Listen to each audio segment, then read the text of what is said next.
And just kind of following on from that, what I wanted to kind of do is, because again, even though as Black people, we have, all of us, and it's a comment I kind of made the other day, I was just like, we all need therapy. Like, it's just that simple, because as Black people, we have inherited trauma.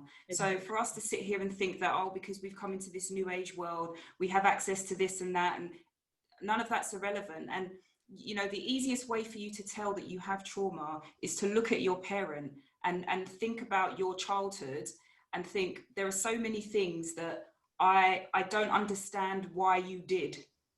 You know, just even the thought process, it's because all of that got passed on and they never really questioned it. I just think that we're probably one of the first generations to actually question it. We're actually challenging things and we're saying, actually, no, I don't need to do things that way. We've got more of a growth mindset where we're open to learning and open to understanding who we are and where we can go from there.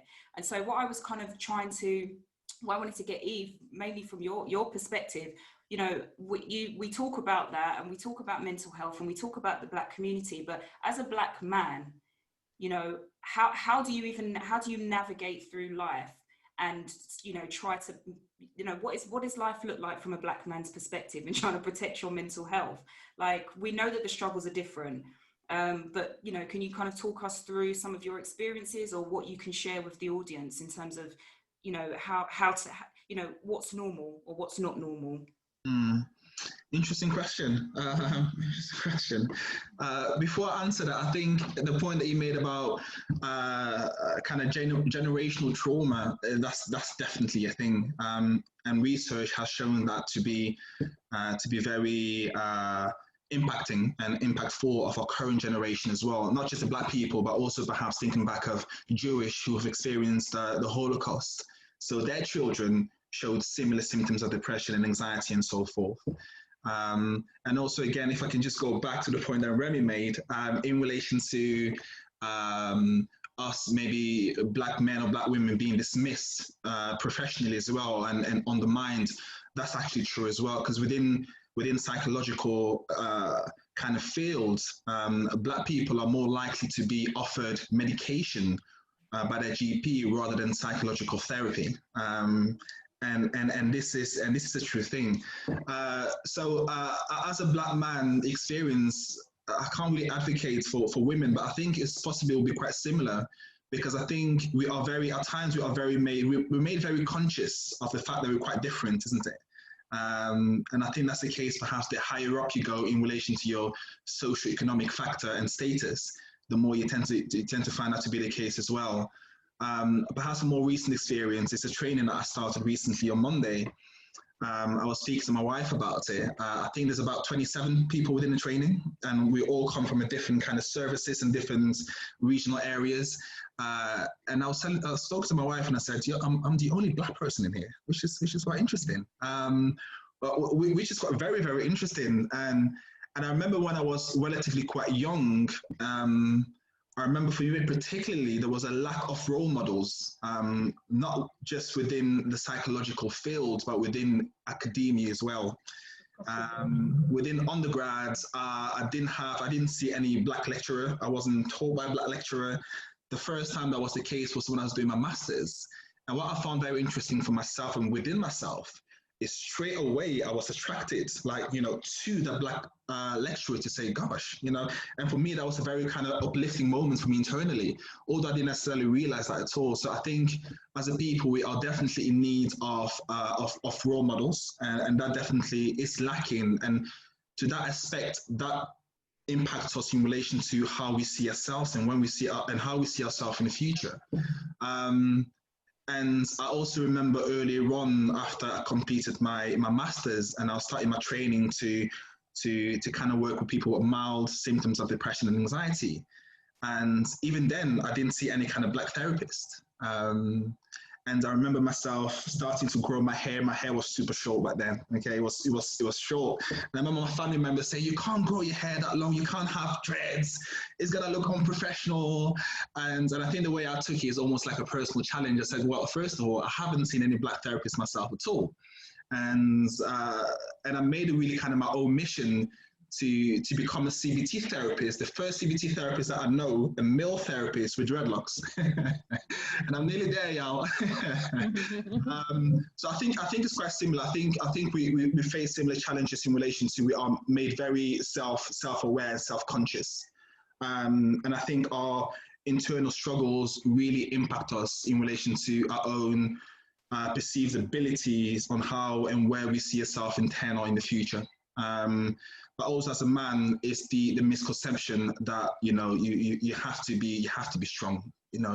You can't show emotion. You have to be almost like a robot, which is tough. And as a therapist myself, really is I've learned to develop more effective kind of channels to deal with my emotions. And one is to have a very good social group where we can all be kind of open and honest with each other and talk about things that perhaps I'll feel uncomfortable speaking about anything else to anyone else about. But also I think hobby is quite important because for me, fitness is an important thing for me because I work quite often. I used to be super skinny about four or 5 years ago. But I think I took on the kind of gym element and the physical health element to kind of help with my own mental health. Yeah, because I believe it's a two-way thing, to be fair. So that's a very long answer to your question, Anthea, but I think there's definitely quite a lot of similarities, the way that perhaps we experience life as a Black woman and as a white man. And I think that in itself can be another topic of debate, isn't it? Because I think within our own struggles, the Black man and the Black woman, there seems to be a sense of disagreement within that as well. Does that make sense? Within how we have come to disagree on our responsibilities and how that's impacting the relationship between the Black man and the Black woman as well. So yeah, so it's a whole another topic, but that's a long answer to your short question. Sorry. But so just touching on one of the points that you made. So you've gone through near enough your entire education system and you've barely seen anyone who looks like you. I think even for me, I very rarely saw anyone who was Black until I got to maybe university, my undergrad degree, where we know that we need to encourage more Black people to get into these professions. A lot of the conversations I end up having with people is we can sometimes be dismissive from the get-go. So we'll say, but they're not going to hire us, but they're not going to do this. Well, there's no point of us doing, what difference can we make, etc. But what we do know is that we do have Black therapists. We know they exist. We have two on this call. So if I'm somebody who has either been part of this audience or I know somebody who may be experiencing some of these symptoms that you're all mentioning, where do we go to find, in general, where are these Black therapists? Where are these people who can help us? I don't know who wants to answer that. Maybe. So I found I was very specific. I was looking for a Black woman who was a little bit older, possibly Caribbean or African, so that I wouldn't have to explain certain things, and that was basically my criteria, more or less, because I've heard a lot of horror stories about people going to the wrong therapist and then being afraid to ever go back into that process. And I found mine on the Black and Asian Therapy Network. And that's the only network I know of. So I send people mostly there to look for people within their network. But what I also find is that people like recommendations. So now I can recommend my therapist because they feel comfortable that somebody who they know is already engaged in a process with that person. And so they think, oh, okay, she seems to be moving along in some capacity. So I don't mind joining, But money plays a big factor into the decisions that people make in regards to who they engage with. From just the engagements that I've had, that is a big factor of how people seem to decide whether or not they embark upon that journey. True. And I also just want to let everyone know here is that what other service you decide to have therapy with. I'm going to share some more information there because there is, as well as there being an IAPT for children's services, there's also services for adults. IAPT basically stands for Increasing Access to Psychological Therapy. So it's a national initiative supported by the government then you can get support through the NHS, and it's nationwide as well. So regardless what area you live in, just Google IAP services, Newcastle, London, whatever borough you're from, and there should be information there. Can you say anything about confidentiality while you're on here? Because also that's another thing. I think people don't want to engage in a service because they're like, where's my business going? Especially with some of our backgrounds. So yeah, I will definitely. So I think confidentiality is a big thing when it comes to therapy, and we therapists, we take that super serious as well. So your information will not be shared to any kind of third-party services or health services, unless, of course, there's any kind of specific risk to yourself or to anyone else. Then, as a therapist, I do have the duty of care to share that information to relevant services. So it could be the GP, social services, or perhaps the police. Okay. When you join an IAP service, your GP might be notified because that's how they're funded, through your GP. So your GP might be sent a letter just to say that you've started treatment with them, or that you've had an assessment, or perhaps treatment wasn't right for you at that particular moment. You can opt out from that, so you can actually tell them that you don't want any information to be shared with your GP at all. Okay, but also what you said, Remy, that is quite important, is that I'm very big advocate that when someone is having therapy, the more you can kind of associate yourself with your therapist, the more successful therapy will be. Because having, I think, a rapport and a relationship with your therapist, that's a very key factor to how successfully you will do within the therapy itself. So you can actually ask, like you did, for a specific type of therapist. You know, if you're more comfortable to have a male or female therapist, you can go ahead and do that. If you come to therapy because of a trauma of being sexually assaulted by a male, again, I don't think it's helpful for you to have a male therapist. So you can, by your right, you can request for a female therapist, a therapist from different ethnicity. I'll share some more information and a link for the IAP services. But I think it's very important for us to kind of know that there is free support out there. If perhaps you want a bit more of a private support without accessing kind of NHS resources, I would suggest for you guys to join LinkedIn. And you can, of course, find a lot of therapists on LinkedIn, Black therapists on LinkedIn too, who kind of advertise themselves. And I'm sure Celestina can tell us a bit more about perhaps how she kind of advertises herself and how she gets her clients. So just before you jump in, Celestina, I know that Eve, you've got to drop off soon.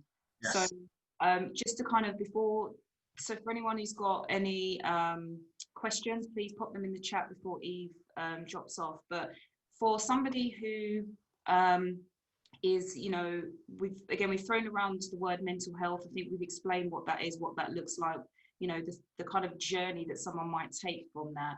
What advice can you just leave with somebody who may be sitting there thinking that maybe I have something that I need to either talk to somebody about or get support or whatever? What advice can you kind of leave them with?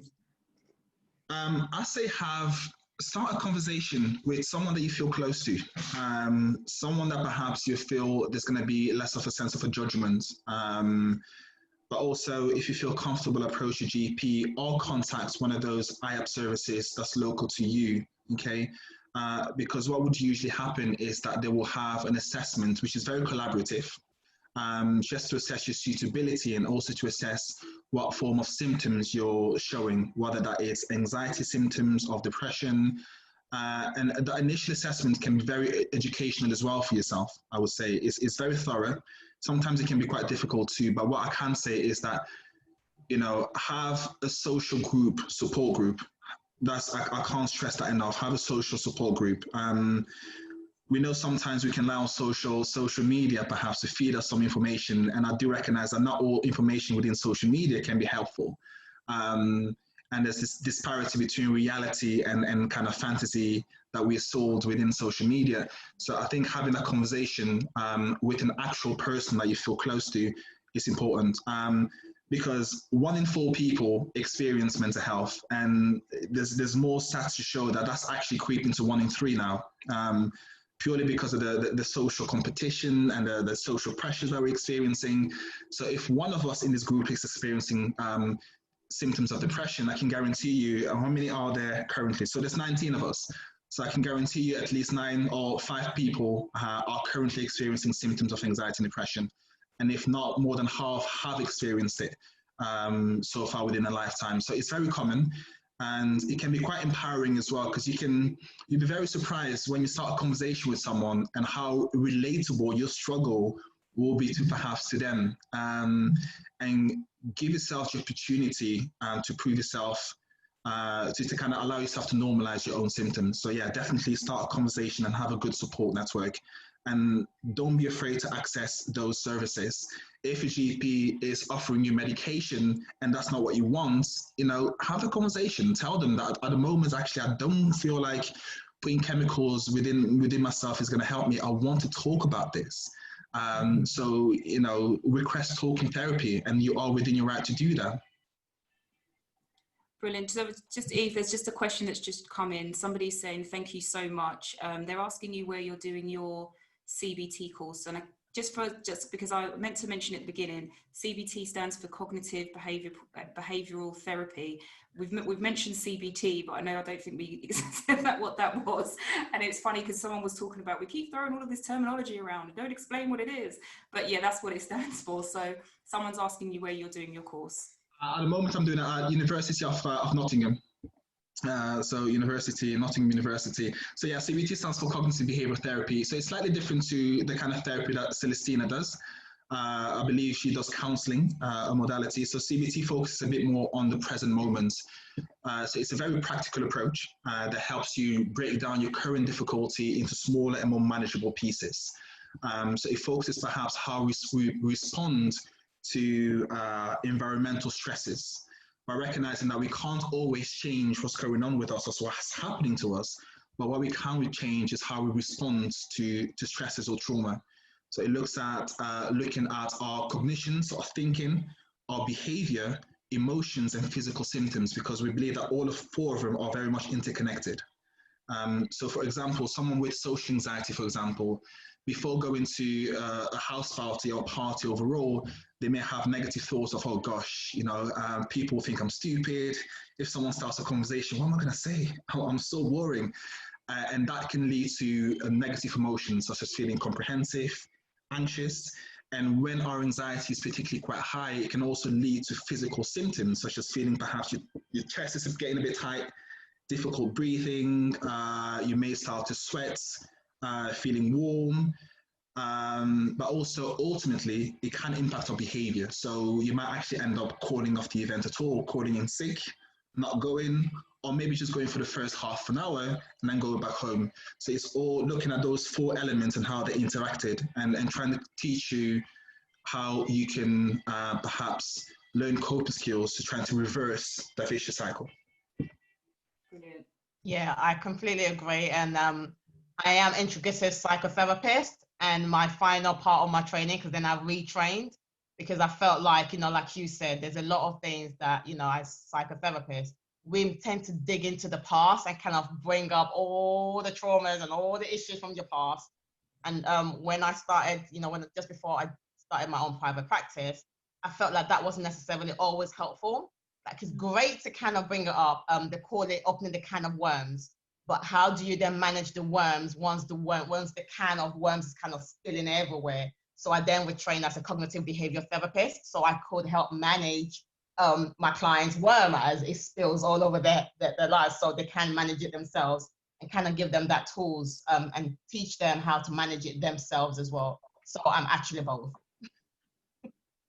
Can I just say about, so obviously you guys are the professionals, but I just wanted to touch on the fact that self-care is really important. Like, a lot of us run ourselves right into the ground, and before we know it, we can't even find a way out. So if you are listening and you're feeling like you're in a bit of a rut, also make sure that you're taking some time for some personal care, self-care, some stillness, so you can get some clarity around your thoughts as well. Because sometimes we're just going 100 miles an hour, and we can't even think. So self-care for me is really important and non-negotiable. And just adding to that self-care, because a lot of the time when people think of self-care, they're thinking, I need to buy myself shiny things, I need to get in the bath, I need to get my nails done. And sometimes self-care is just stopping and just observing how you are and just saying, I'm not going to pick up my phone today. I'm just going to be with me and just, you know, noticing what you need for a person. Now, sometimes it might be new shiny shoes, and sometimes it might be getting your nails done, and sometimes it might just be sitting in front of TV for a few hours just by yourself, just calming down, just not going on that social media and scrolling and scrolling and scrolling. So self-care is really important to kind of know yourself enough to know which, you know, what it is. And, you know, in regards to self-care, I tend to say to people, know what love language you are, because that will also be able to help you know what self-care, what you need to look after yourself, and what you need to love yourself. Because when you know your love language and you know what you are, whether it is shiny shoes, so that could be gift. The shiny shoes is gift, and that might not necessarily be what you need, but that might be what other people around you need. But you know, what you need might be quality time just by yourself. So knowing your love language would definitely be able to help you know what self-care best suits you to heal and to nourish yourself. They always say you can't pour from an empty cup.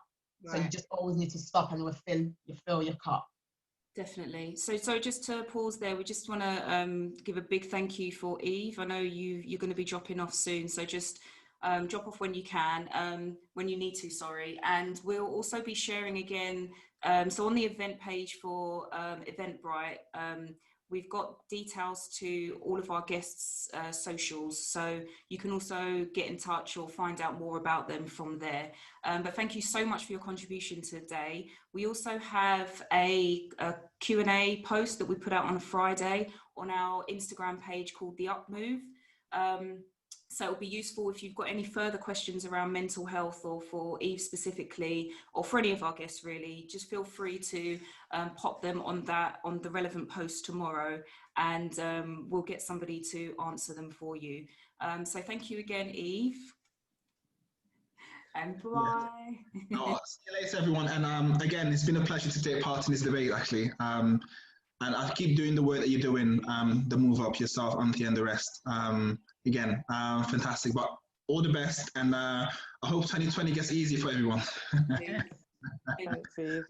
All right. See you later. So speaking of kind of 2020, and it's interesting, this kind of ties in with the self-care that you ladies have been speaking about, because I'm in I'm in coaching, and it's mainly around kind of weight loss and stuff like that. And there's this kind of belief, even though the weight loss bit's not directly relevant to this, but normally what I would suggest is self-care. And people don't understand that, like having rewards for themselves, or pausing or stopping to do. And they're like, yeah, but I don't want an Epsom salts bath today. And I'm like, no. Self-care is not just Epsom salts, my friend. Self-care is actually, like you say, waking up in the morning and not going straight to your phone. It's, you know, even doing things like listening to affirmations. It's what's that favorite book that you had, or, you know, going out for a walk or something like that. But what I find is, because we've had the whole COVID situation, which has forced us into a situation that we may not necessarily be comfortable with, I think that's also had an impact on our ability to kind of practice that self-care, partly because for people who are alone, they're not always necessarily considering that alone time is something positive. They're considering that as something that has brought out a kind of loneliness in them.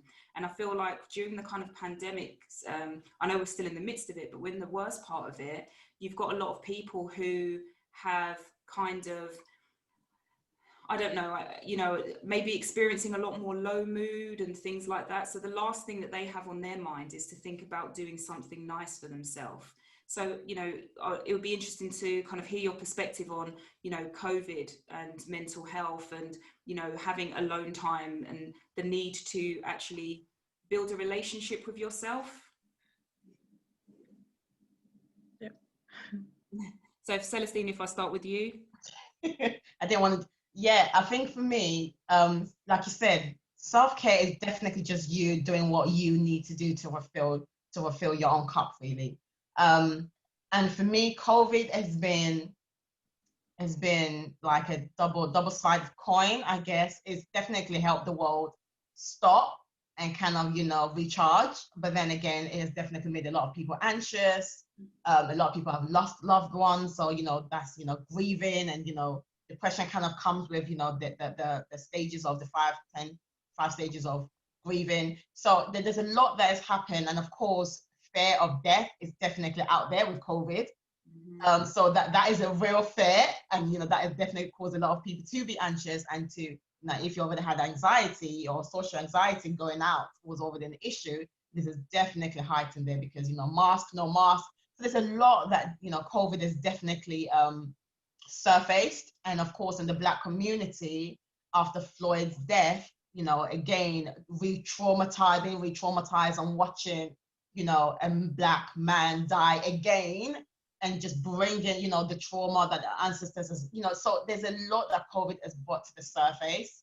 And I think your question was, how do we deal with it, or how do we, look after ourselves in all of this? Mm-hmm. For me, looking after yourself in all of this will definitely be, sometimes don't spend all your time watching that news. Don't spend all your time on that social media and absorbing all that negativity and absorbing all that fear, all that anxiety of other people, and just switching off and just being by yourself. And gratitude. So we were talking earlier about generational trauma, and our DNA stores everything. It stores everything, and it stays dormant in the DNA, and it just sometimes takes something to trigger it. And with Floyd, I felt like, a lot of things was triggered, consciously and subconsciously, a lot of things was triggered. And gratitude is really powerful way for the brain to really observe, for the brain to really recharge, and for the brain to really connect to the positive neurons in the brain for you to know you are okay. So gratitude is just you finding something, so you can wake up and do gratitude.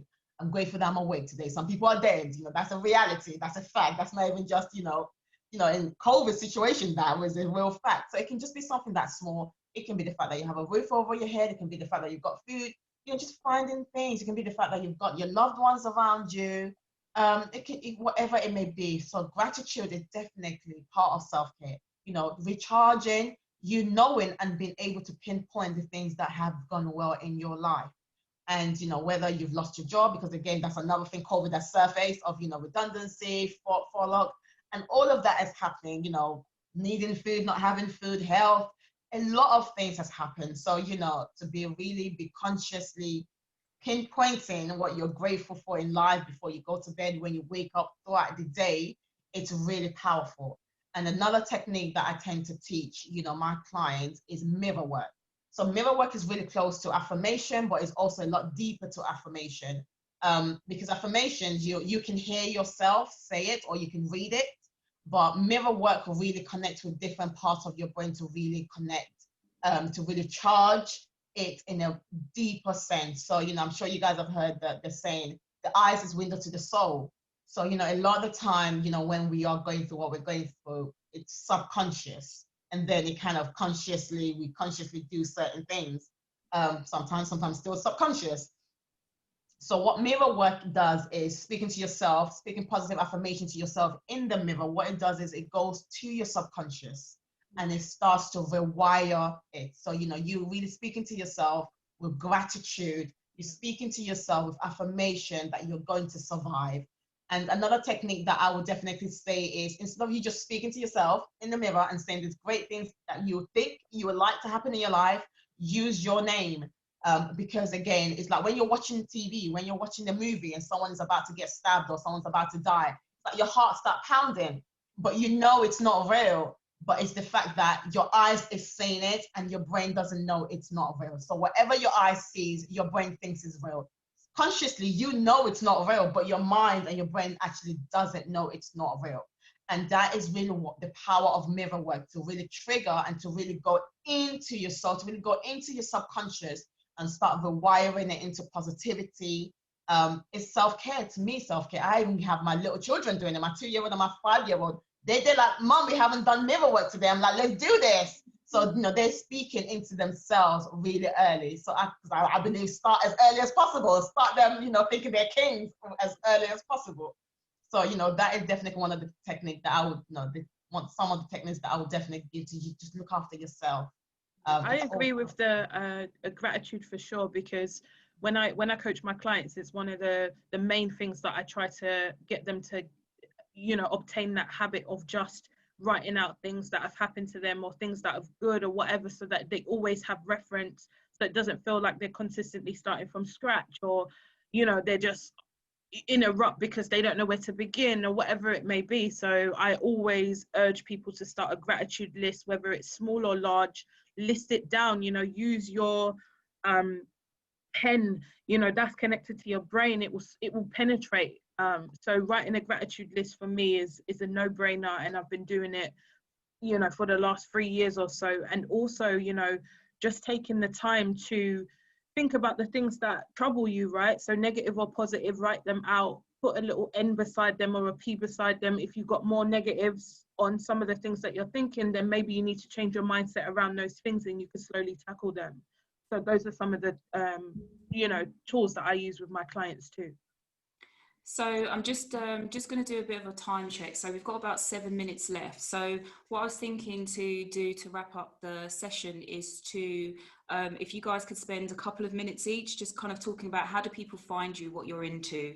And then what we'll do is that we'll use that as an opportunity for anyone. If you've got any questions, please do put them in the chat. Again, if you're on your phone, just tap the bottom of the screen and you should have, I think, 3 dots. Then when you select that, the chat feature should come up, and then you can type them in there. And then we'll just wrap up with any final questions and let you know how we can contact people. So Remy, should we start with you? Yeah, I mean, the place that I play the most is definitely on Instagram at the moment. I'm actually in the process of building out a new program, which is all about, understanding your value and diversifying your income, because I think COVID has made a lot of people think about how unstable their finances are, and where they should be diversifying their streams of income. So I'm working on something at the moment. So Instagram, I am Remy Ray. Drop me a DM, or even drop me an email if you're just interested in anything I've got going on. I'm quite vocal, I'm quite a transparent person, so most of the stuff that I do I probably will announce on Instagram. Like I said, I've got this goal, it's a personal goal about getting these women through an introductory session with my therapist. So I've got 3 more women to pay for to get through by December. So that's a personal goal. I've also got my second cohort running of the Shit Happens Fund, which is where I got myself out of debt, and then I started teaching people on Instagram how to start saving like emergency money. It's called Shit Happens Fund, and I'm currently running my second cohort, which is all Black women actually, to save their first £1,000 in case shit really happens. So that's always really, really fun and very active, as you can imagine, of Black women talking about money or lying about the money that they don't have and buying stuff at Zara, and me cussing them out. So yeah, I'm quite an eclectic person, but finance, generational wealth, and making sure that people have healthy minds and see value in themselves is really what my essence is and what I'm really about. Brilliant, thank you. Celestina? Yeah, I'm definitely, I think I'm not sure if I'm following you yet, Remy, but I'm definitely going to follow you. I need extra emergency fund about building generational wealth, and an extra £1,000. Why not? Let's save it. Let's save £1,000. Let's save as much as we can. Yeah. You need to be prepared for anything. So for me, you can definitely find me on Instagram as well. So I'm floating_body, mind, and soul. Body, mind, soul. Because again, that's something I'm quite passionate about. Your body, your mind, and your soul, because they're all so interlinked. So looking after all of it. I'm not as active on there, but my stories are more active than my actual page. To be honest with you, like I post regularly on my stories, but not actually physically on the page. But I'll get around to that. But yeah, I'm definitely usually there on a daily basis, posting and liking, and just there. So if anyone DMs me and they need anything, I would definitely reply. Like literally, it comes straight to my phone, so I will probably reply quite quickly. You can also get me at my email address or my website, which is info@floatingcounselling.co.uk or www.floatingcounselling.co.uk. So just Floating Counselling, you can just type in Floating Counselling on Google and it'll kind of just bring the whole list of everything for you, to be honest with you. So that's how you can get me. And like I said at the beginning, I'm so passionate about just helping people through trauma, because like I said, we've all been through trauma one way or the other. So it's just overcoming that and giving you tools, realistic tools, to really be able to overcome whatever life throws at you, because life will throw us different things, and we just need to be strong enough to be able to overcome whatever it may be, and helping parents be able to overcome it so they can teach it to their children, because you can't teach what you don't have. You can't give what you don't have. So if a parent is not resilient, if a parent is not confident, it's going to be really hard for them to raise resilient and strong children and confident child, you know, because they don't have that to give. They don't know how to show it. There's no way for the child to say it unless they're seeing it out there. And we don't want our children to see positive things out there. We want them to see it in the home, because at the end of the day, you know, when kids are growing up, the first superheroes in their life is the parents. So, you know, we want them to mimic the great things that we, you know, we have, because that's what children will do. They will mostly mimic, you know, what they're close to. And we want them to mimic confidence and resilience and positivity and just knowing that they are amazing. So when out there tells them they're not, it's like, of course I am. You're just jealous. Like, you know, the mindset is so positive about themselves that, you know, it's so hard. It's going to be so hard to break them. You know, that's really what I want to create the next generation, to create really resilient and strong children for parents. And also, as well, I just want to touch on that. Like, some of these kids actually may have a learning disability. I'm dyslexic. I struggled all through uni, all through college, all through primary school, just thinking something was wrong with me. I'm different.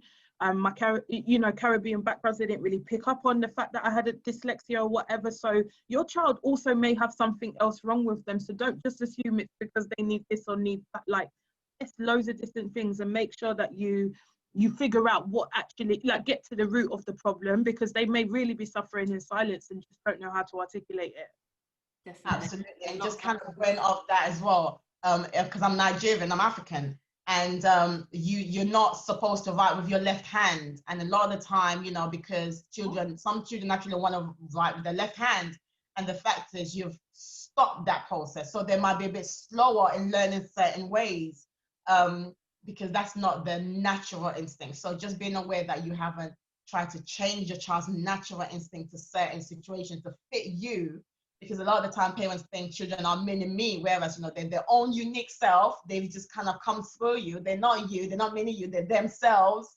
And, you know, just trying to, you know, be aware that, you know, your child just needs to be your child and be themselves. So I think sometimes it can be quite challenging, kind of helping parents kind of understand that your child is themselves. What does your child need? Not what you need. What you need is great, that we know that, but what does your child also need? Sorry to interject. So we've run out of time now. So I just wanted to say, again, a big thank you to our guests for being part of today's conversation, for you all guys for kind of hanging in there, for asking your questions. We do actually have another session on mental health on Monday, the 28th of September at 8 o'clock. We'll be posting 8:15. So we'll be posting details about that tomorrow. So we'll be around again to continue the conversation. I think there's there's 3 special guests that we have on there as well. And as I said, we'll be posting out, I've made a note of some of the information that's been posted today. So what we'll be doing is trying to collate all of that and put that in the post tomorrow, so you guys all have access to the additional support that everybody mentioned today. I hope you found today's session useful in some way. And I think the one thing that we just want, or 2 very quick things for you to all take away, is please, there is no shame in asking for help. We are all damaged from things that we had no control of. So please have the conversations, get the help that you need, and don't feel any type of way about it. And also to know that there is support available, okay? And just encourage others to also reach out and get that support as well. So thank you all. Thank you for your time, and take care. And I guess we'll be seeing you again. All right, thank you. Bye. Bye. Thank you. Bye.